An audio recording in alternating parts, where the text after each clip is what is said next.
Kenapa kita perlu banget jaga hati kita? Supaya kita tetap peka akan pimpinan Tuhan dalam hidup kita. Kita udah nggak peka lagi kalau kita mulai mengotori hati kita dengan dosa, dengan perkara-perkara yang najis, perkara-perkara yang membuat Roh Kudus nggak betah tinggal di hati kita. Karena kalau kita percaya bahwa Roh Kudus diam di hati kita, kalau kita percaya bahwa Tuhan memenuhi kita dengan rohnya, harusnya kita hidup dipimpin oleh Roh Allah. Roma 8 ayat 9 bilang gini, tetapi kamu tidak hidup dalam daging, melainkan dalam roh, jika memang Roh Allah diam di dalam kamu. Tetapi jika orang tidak memiliki Roh Kristus, ia bukan milik Kristus. Tanda orang dipimpin oleh Roh Kudus adalah dia tidak lagi hidup di dalam daging. Tapi kalau ada orang yang bolak-balik jatuh dalam dosa, hidup ngikutin hawa nafsu, selalu hidup dalam keserakahan, pertikaian, orang ini nggak hidup dipimpin Roh Allah. Yang sering diperdebatkan bahwa tanda orang penuh Roh Kudus adalah berbahasa roh. Padahal yang lebih esensi adalah buah dari pekerjaan Roh Kudus di dalam hidup kita. Pekerjaan Roh Kudus di dalam hidup kita memampukan kita untuk hidup dalam kebenaran. Orang yang hidupnya dipimpin oleh roh, dia nggak mikirin perkara-perkara daging. Apa sih arti hidup menurut roh? Pertimbangan hati kita itu dijaga Tuhan. Pertimbangan hati kita selalu berlandaskan kebenaran firman Tuhan. Ketika ada hal-hal yang harus kita pertimbangkan, ketika ada hal-hal yang harus kita putuskan, pertimbangan kita adalah begini, apakah ini sesuai dengan firman Tuhan atau enggak? Hidup menurut roh adalah gini, kita selalu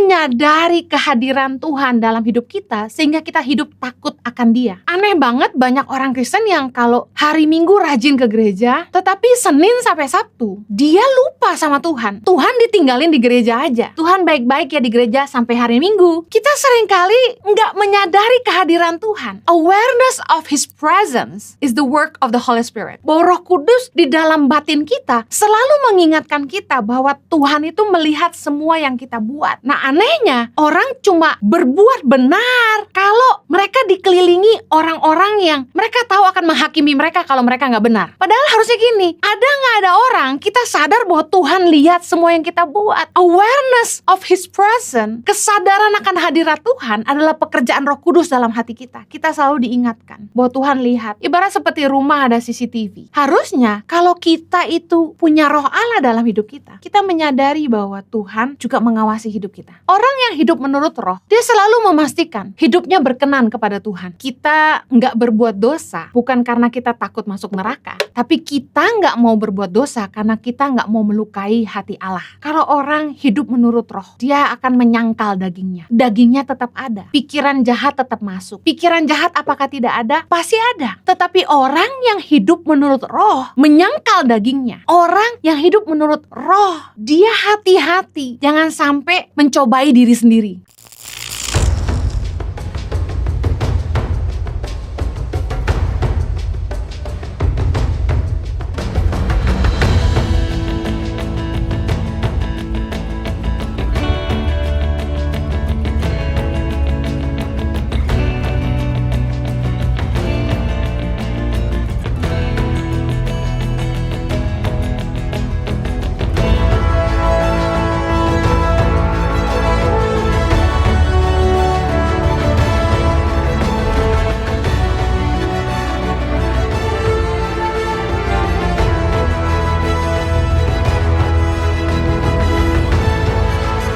Cerita anak pedalaman dalam meraih mimpi dan mengejar cita-cita bersama Tangan Pengharapan.